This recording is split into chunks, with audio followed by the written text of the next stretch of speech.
मेरे YouTube channel study together with Vikas पर। Friend, जैसा कि आपको पता है मैं डेली एक जीएस का सेशन लेकर आता हूं जिसमें ग्रुप डी प्रीवियस ईयर के क्वेश्चंस डिस्कस करता हूं आपके सामने। ठीक है, अगर आप चैनल पर नए हैं तो फ्रेंड्स वीडियो को शेयर करें, लाइक करें एंड चैनल को सब्सक्राइब करें सो दैट अगर कोई भी मैं वीडियो या फिर कोई भी इन्फॉर्मेशन अपडेट करता हूं तो आपके पास नोटिफिकेशन पहुंचे। ठीक है, चलिए आज का सेशन हम स्टार्ट करते हैं। क्या दे रखा है मैं पहला question, who approved 20 lakh houses for urban poor people under the प्रधानमंत्री आवास योजना रिसेंटली।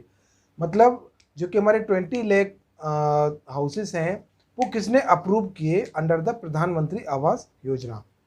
पहला ऑप्शन दे रखा है स्मृति ईरानी, ऑप्शन बी दे रखा है अरुण जेटली, ऑप्शन सी दे रखा है सुषमा स्वराज और ऑप्शन डी दे रखा है श्री वेंकैया नायडू। इनमें से आपको बताना है कि हमारा कौन सा ऑप्शन सही होगा। चलिए ट्राई करिए अपने आप से।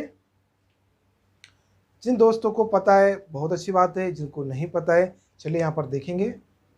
जो हमारा ये पहला क्वेश्चन था इसका जो हमारा सही ऑप्शन है वो है option D, Shri Venkaiah Naidu. Shri Venkaiah Naidu. Okay, चलिए बढ़ते अपने अगले क्वेश्चन पर।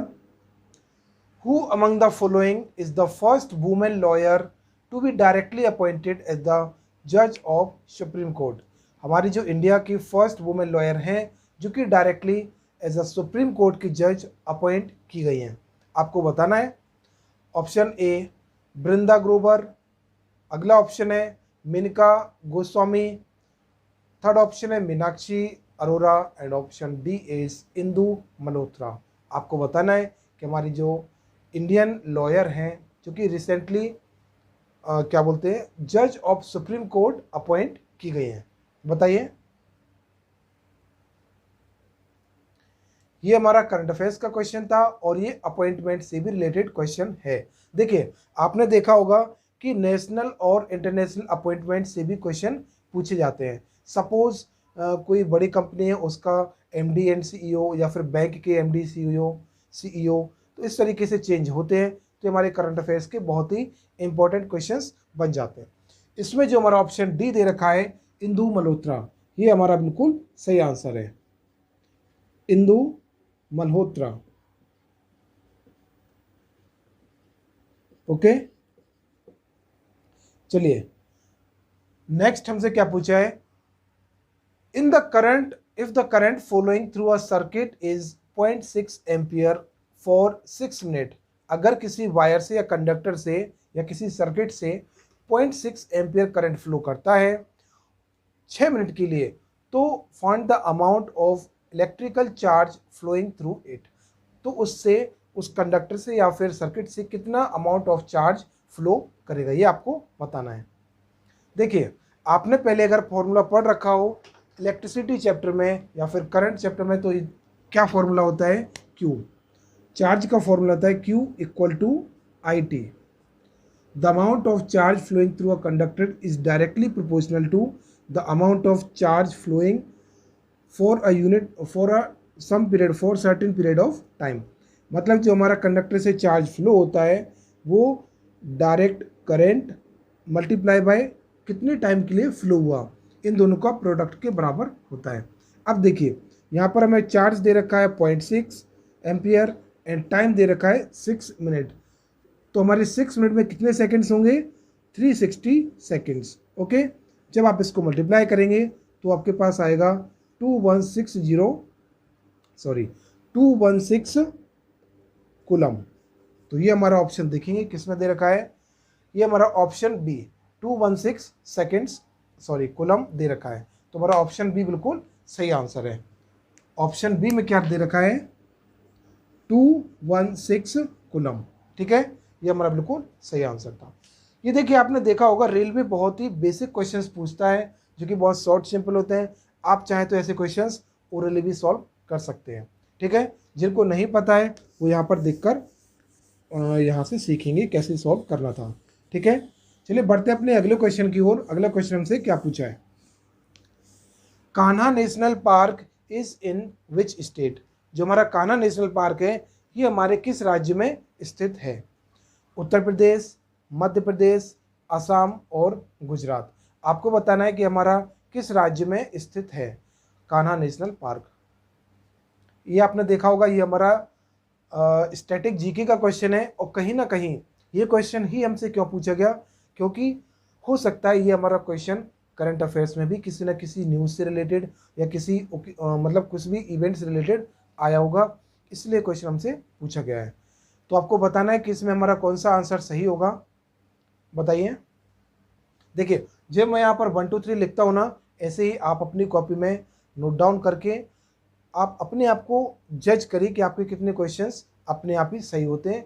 जो क्वेश्चंस आपको नहीं आते हैं वो आप एक प्रॉपरली नोट्स बना रहे होंगे तो वहाँ पर लिखते जाइए। इसमें जो हमारा सही आंसर है वो है ऑप्शन बी, एमपी। एमपी मतलब मध्य प्रदेश, ठीक है। ये हमारा 4th क्वेश्चन था। इसका जो हमारा ऑप्शन बी दे रखा है मध्य प्रदेश, ये हमारा बिल्कुल सही आंसर है, ठीक है। अगला क्वेश्चन है, who launched UPI 2.0 in 2018? UPI मतलब होता है यूनिफाइड पेमेंट इंटरफेस। ये किसने लॉन्च किया था? आपने देखा होगा कि जो हमारे बैंक के ट्रांजैक्शन होते हैं, फंड ट्रांसफ़र या फिर जो भी, तो ये हमारे यूपीआई के थ्रू ही होते हैं। तो ये यूपीआई 2.0 किसने लॉन्च किया?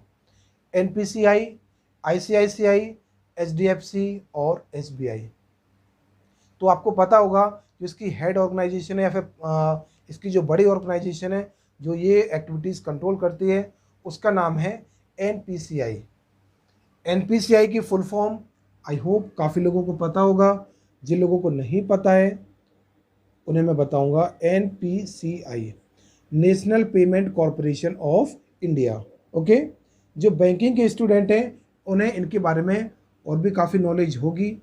तो चलिए, हमारे रेलवे के एग्ज़ाम्स में ऐसे ही क्वेश्चंस पूछे जाते हैं, तो उनके लिए आंसर हमारा सही आंसर था। अब अगला क्वेश्चन क्या है, where is the hockey men's world cup 2018 schedule to be held? 2018 में हमारा मेंस हॉकी वर्ल्ड कप कहाँ पर शेड्यूल किया गया था? भुवनेश्वर, पटना, रांची और बेंगलुरु। इनमें से आपको बताना है हमारा कौन सा ऑप्शन बिल्कुल सही है।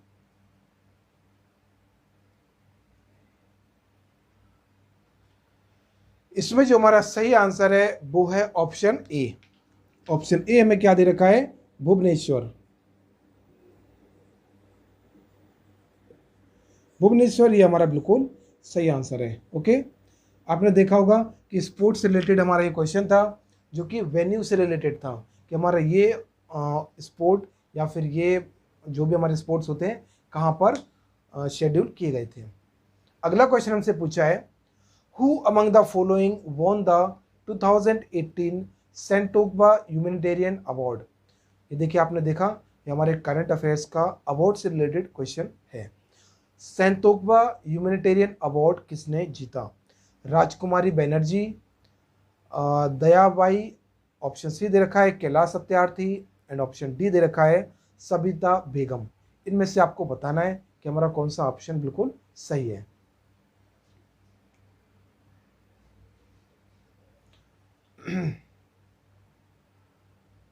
तो इसमें जो हमारा ऑप्शन सी दे रखा है कैलाश सत्यार्थी, ये हमारा बिल्कुल सही आंसर है। Okay, option C Kailash Satyarthi.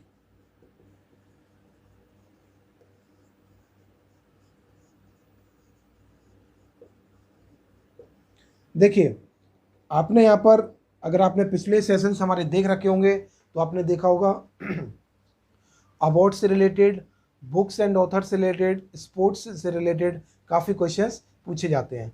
तो आपको ऐसे ही एग्ज़ाम का पैटर्न को आइडेंटिफाई करना या फिर एनालाइज करके पता करना है कि हमारे किस टॉपिक से हमेशा ही क्वेश्चन पूछे जाते हैं, है ना। एग्ज़ाम देख लिए टफ नहीं होता, एग्ज़ाम के लिए स्टूडेंट को एक प्रॉपर स्ट्रेटजी बनानी होती है। अगर आप प्रॉपर स्ट्रेटजी के साथ मूव करते हैं तो डैम श्योर आप एग्ज़ाम क्लियर कर सकते हैं। अगला क्वेश्चन है, the commercial unit of electrical energy is? आपसे यहाँ पर इस क्वेश्चन में पूछा गया है कमर्शियल यूनिट ऑफ इलेक्ट्रिसिटी। तो आपको बताना है इलेक्ट्रिसिटी या फिर इलेक्ट्रिकल एनर्जी क्या होती है, किलोवाट आवर, किलोवाट, वॉट और जूल्स। आपको ऑप्शन डी दे रखा है जूल। तो आपको बताना है कि हमारी कौन सी यूनिट है जो इलेक्ट्रिकल एनर्जी की यूनिट होती है, कमर्शियल यूनिट पूछा गया है।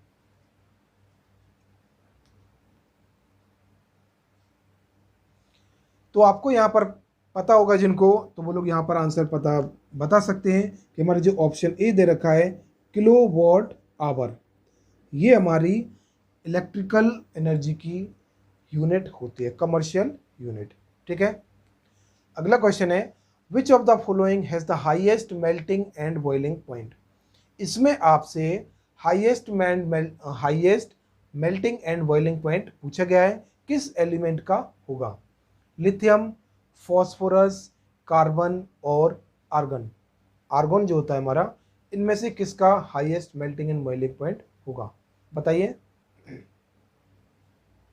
देखिए, इन टॉपिक से related highest melting boiling point, electrical conductivity या फिर मेटेलिक कैरेक्टर या फिर नॉन मेटेलिक कैरेक्टर, इनसे रिलेटेड मैं आपके लिए बहुत ही शानदार वीडियो लेकर आऊँगा, जिसमें आप एक बार वीडियो देखेंगे तो ये क्वेश्चंस बहुत आपको इजी लगने लगेंगे। बताइए आप हमें इस क्वेश्चन में हमारा कौन सा आंसर होगा।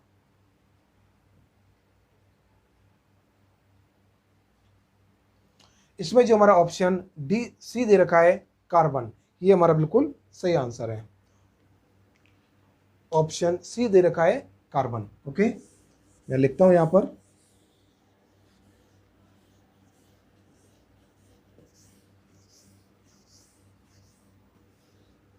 चलिए,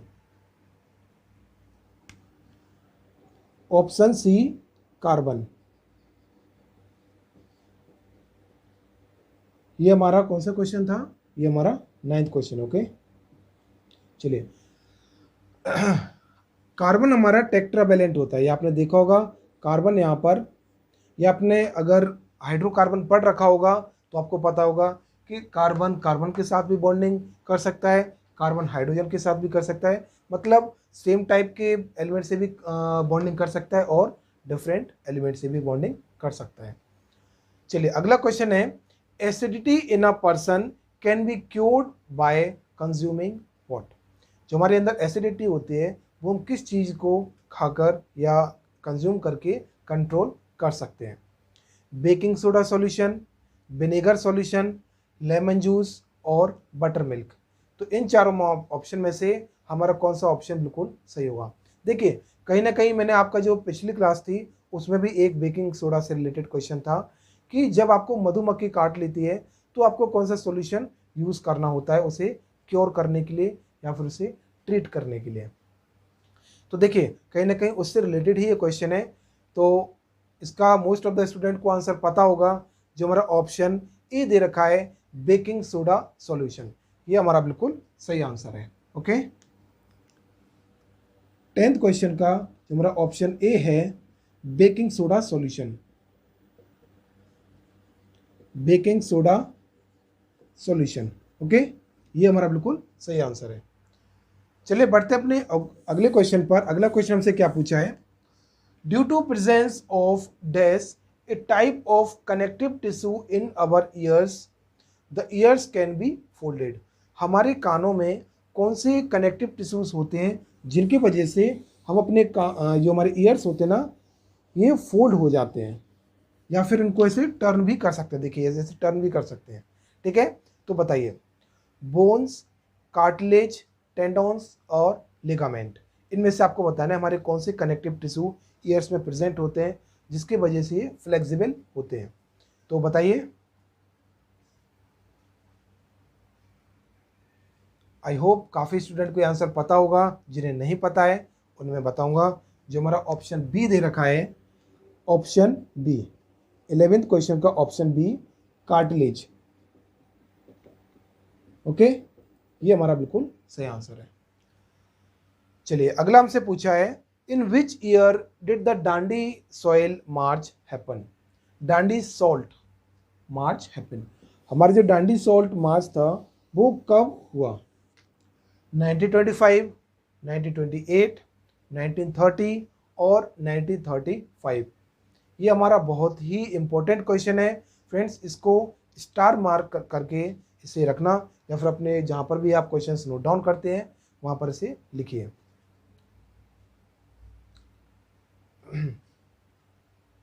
जिन्होंने ये दांडी मार्च ये पढ़ रखा होगा, दांडी सॉल्ट सत्याग्रह, तो उन्हें पता होगा कि इसमें जो हमारा ऑप्शन सी दे रखा है ये हमारा बिल्कुल सही आंसर है, option C in the year 1930।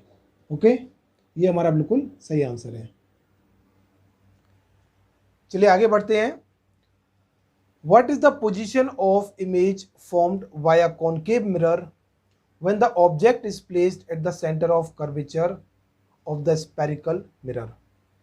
अगर हम कॉनकेव मिरर के केस में ऑब्जेक्ट को सेंटर ऑफ कर्वेचर पर प्लेस करते हैं तो हमारी इमेज कहाँ पर बनेगी, आपको बताना है। चलिए बताइए। देखिए ये क्वेश्चन मैं आपको डायग्राम के थ्रू एक्सप्लेन करूँगा। आपने पढ़ रखा होगा पहले फिजिक्स में। देखिए ये हमारा कॉनकेव मिरर है और ये हमारा प्रिंसिपल एक्सिस है, ठीक है। ये हमारा फोकस, ये सेंटर ऑफ कर्वेचर, और ये हमारा अगर यहाँ पर जाते हैं तो हमारा इन्फिनिटी है, ठीक है। आपने देखा होगा कि जैसे ही हम अपने ऑब्जेक्ट को फोकस पर रखते हैं, अगर यहाँ पर रखते हैं तो हमारी इमेज कहाँ पर बनती है, फोकस पर। फिर जब हम ऑब्जेक्ट को और पास लाते हैं, जब ऑब्जेक्ट हमारा behind the centre of curvature होता है, चलिए मैं यहाँ पर बताता हूँ। देखिए जब आपका ऑब्जेक्ट यहाँ पर होगा तो इमेज यहाँ पर बनेगी, यहाँ पर, ठीक है। और इमेज जो हमारी बनेगी उसका नेचर कैसा होगा, इन्वर्टेड, ठीक है, नीचे की साइड बनेगी है। अब जैसे ही object behind the centre of curvature, मतलब इन्फिनिटी और सेंटर ऑफ कर्वेचर के बीच में होगा, तो हमारे ऑब्जेक्ट की जो इमेज बनेगी वो between the centre of curvature and focus के बीच में बनेगी, यहाँ पर। ओके, जब हमारा ऑब्जेक्ट सेंटर ऑफ कर्वेचर पर होगा तो हमारी image just centre of curvature पर ऑब्जेक्ट के नीचे ही बनेगी, ठीक है। फिर जब हमारा ऑब्जेक्ट सेंटर ऑफ कर्वेचर और फोकस के बीच में होगा, मतलब यहाँ पर, तो हमारे ऑब्जेक्ट की जो इमेज है वो कहाँ पर बनेगी, यहाँ पर, behind the centre of curvature. Okay, इस तरीके से। और जब हमारे ऑब्जेक्ट एट फोकस यहाँ पर होगा तो इमेज कहाँ पर बनेगी, एट इन्फिनिटी, और बहुत ही लार्ज इमेज बनती है ना। तो आपने एक चीज़ नोटिस की होगी कि जैसे ही ऑब्जेक्ट, ये फिफ्थ इमेज थी, फिफ्थ ऑब्जेक्ट यहाँ पर था तो इमेज यहाँ पर बनेगी। आपने एक चीज़ नोटिस की होगी कि ऑब्जेक्ट इन्फिनिटी से मिरर की साइड मूव कर रहा है, ठीक है, और जो हमारे ऑब्जेक्ट की इमेज है वो हमारी मिरर से दूर जा रही है, ठीक है। देखिए यहाँ पर ऑब्जेक्ट मूव कर रहा है और हमारी जो इमेज है वो इस साइड मूव कर रही है, ठीक है। तो इस तरीके से हमारा ये फिनोमिना चलता है। अब आपसे पूछा है कि अगर हमारा ऑब्जेक्ट सेंटर ऑफ कर्वेचर पर होता तो ऑब्जेक्ट की इमेज कहाँ पर बनेगी। अब आप इस डायग्राम को देखकर बता सकते हैं कि जब हमारा ऑब्जेक्ट सेंटर ऑफ कर्वेचर पर होगा तो इमेज भी हमारी सेंटर ऑफ कर्वेचर पर, just inverted end of the same size of object, मतलब जितना हमारा ऑब्जेक्ट का साइज होगा उतनी ही हमारी इमेज की साइज होगी, ठीक है। ये बहुत ही इंपॉर्टेंट कंसेप्ट है। तो यहाँ पर किस ऑप्शन में दे रखा है, यहाँ पर देखिए ऑप्शन डी दे रखा है, at centre of curvature. Okay, तो हमारा ऑप्शन डी बिल्कुल सही आंसर होगा, at centre of curvature. Centre of curvature को सी से रिप्रेजेंट करते हैं, देखिए सी लिखा है ना यहाँ पर, और ये फोकस, ठीक है। चलिए बढ़ते अपने अगले क्वेश्चन पर। अगला क्वेश्चन हमसे क्या पूछा है,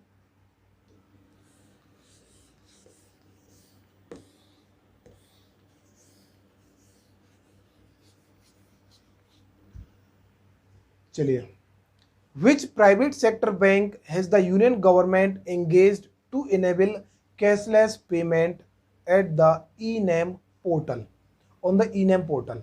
उन्होंने हमसे पूछा है हमारा कौन सा प्राइवेट सेक्टर बैंक है जो कि प्राइवेट बैंक से नए पेमेंट के लिए टाई अप कर रखा है for the cashless E payment, ठीक है। आईसीआईसीआई बैंक, धनलक्ष्मी बैंक, बंधन बैंक और यस बैंक। आपको इनमें से बताना है कि हमारा कौन सा प्राइवेट बैंक है जिससे इन्होंने ये टाई अप कर रखा है। तो बताइए।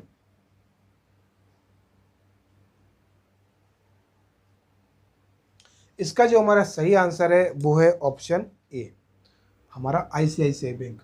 ये हमारा 14 नंबर का क्वेश्चन था। ऑप्शन ए दे रखा है आईसीआईसीआई बैंक। ओके,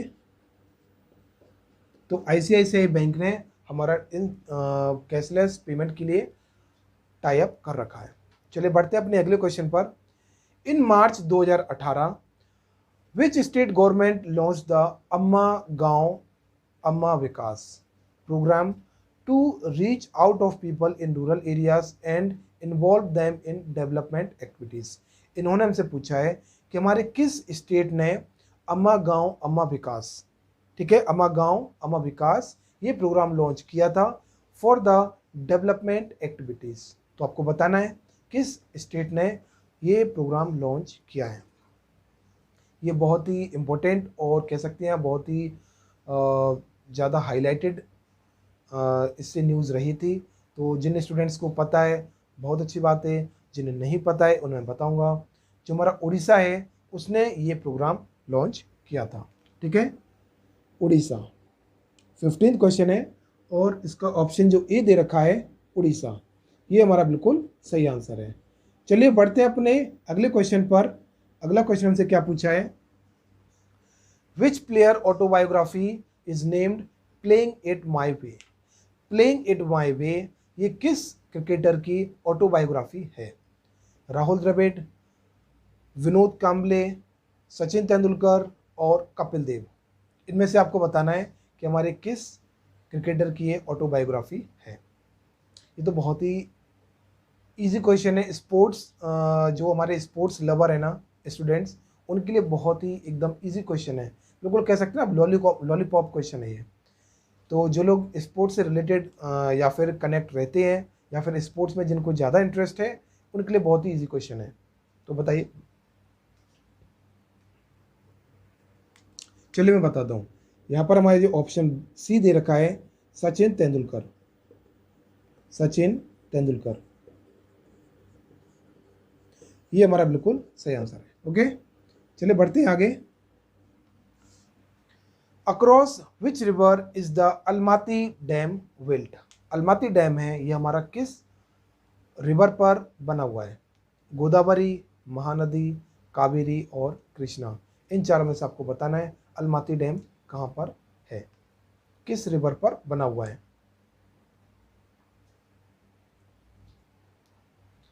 चलिए जिनको पता है बहुत अच्छी बात है, ये हमारा स्टैटिक जीके का क्वेश्चन है। जिनको पता है वेल एंड गुड, जिन्हें नहीं पता है मैं उनको बताता हूँ। जो हमारा ऑप्शन डी दे रखा है कृष्णा, ये हमारा कृष्णा रिवर पर बना हुआ है। चलिए बढ़ते हैं अपने अगले क्वेश्चन की ओर। अगला क्वेश्चन हमसे क्या पूछा है,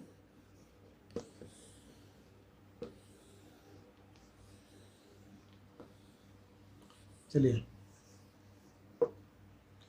अगला क्वेश्चन जो हमसे पूछा है वो है who among the following founded the religion दीन आई लाही। दीन आई लाही जो हमारा ये था रिलीजन, ये किसके द्वारा बनाया गया था। अकबर, शाहजहां, जहांगीर और बाबर, इन चारों में से आपको बताना है दीन आई लाही जो हमारा रिलीजन था वे किसके द्वारा स्टार्ट किया गया था। बताइए। आई होप ये आपको पता होगा मोस्ट ऑफ द स्टूडेंट। ये हमारा हिस्ट्री का क्वेश्चन था और ये हमारा अकबर के द्वारा स्टार्ट किया गया था। इसका जो ऑप्शन ए दे रखा है अकबर, ये हमारा बिल्कुल सही आंसर है। Okay, 18th question, option A Akbar. दीन इलाही जो हमारा रिलीजन था ये अकबर द्वारा स्टार्ट किया गया था।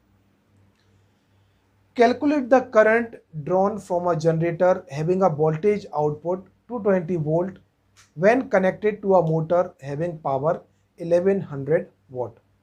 जो हमारा वोल्टेज दे रखा है इसमें 220 वोल्ट दे रखा है एंड पावर कितना दे रखा है 1100 वॉट। आपसे क्या पूछा है करंट, तो आपको बताना है इसमें हमारा कितना आंसर होगा। 5 एम्पियर, 50 एम्पियर, 10 एम्पियर और 100 एम्पियर। इनमें आपको बताना है कितना होगा हमारा।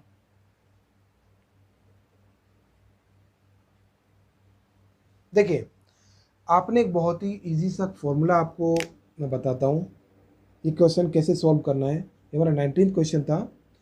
P इक्वल टू वी आई। यहाँ पर P रिप्रेजेंट करता है पावर, V रिप्रेजेंट करता है वोल्टेज और I रिप्रेजेंट करता है करंट। अब देखिए, पावर आपको कितना दे रखा है 1100, ओके, और वोल्टेज दे रखा है 220 वोल्ट, और आपसे करंट पूछा है। तो आप इजीली फाइंड आउट कर सकते हैं। जो हमारे करंट की वैल्यू आएगी वो आएगी 5 एम्पियर। ये हमारा बिल्कुल सही आंसर होगा। तो आप चेक कर सकते हैं कि ऑप्शन ए दे रखा है 5 एम्पियर, यही हमारा बिल्कुल सही आंसर है। और मैं यहाँ लिख देता हूँ, ऑप्शन ए दे रखा है 5 एम्पियर, ओके। चलिए, the work done by friction is not lost but is transferred as dash energy. जो हमारा फ्रिक्शन होता है ना, वो लॉस्ट नहीं होता है, बट किस एनर्जी में कन्वर्ट होता है। केमिकल एनर्जी, फ्रिक्शनल, न्यूक्लियर और हीट एनर्जी, ये आपको बताना है। देखिए, जब कोई दो बॉडीज़ के बीच में फ्रिक्शन होता है, सपोज जैसे यहाँ पर कोई एक हमारा फ्लोर है और कोई बॉक्स को हम यहाँ से ऐसे ले जा रहे हैं, ऐसे जस्ट फ्रिक्शन करके, तो इसमें हमारी जो एनर्जी होगी वो किस फॉर्म में ट्रांसफर होगी, बताइए।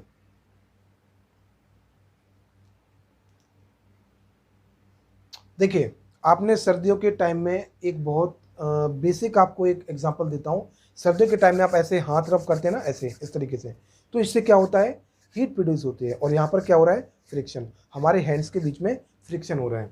तो यहाँ पर जो हमारा ऑप्शन डी दे रखा है हीट, ये हमारा बिल्कुल सही आंसर है। ये हमारा 20th क्वेश्चन था, ऑप्शन डी हीट। यहाँ पर हीट प्रोड्यूस होती है, जब हमारे जहाँ पर फ्रिक्शन होगा वहाँ पर हीट प्रोड्यूस होगी, ठीक है। तो फ्रेंड्स, आज हमने बहुत ही बेहतरीन क्वेश्चन आपके सामने सॉल्व किए हैं। तो अगर आपको सेशन अच्छा लगा हो तो फ्रेंड्स वीडियो को लाइक करें, शेयर करें और चैनल को सब्सक्राइब जरूर करें। थैंक यू फ्रेंड्स, मिलते हैं अपने नेक्स्ट क्लास में।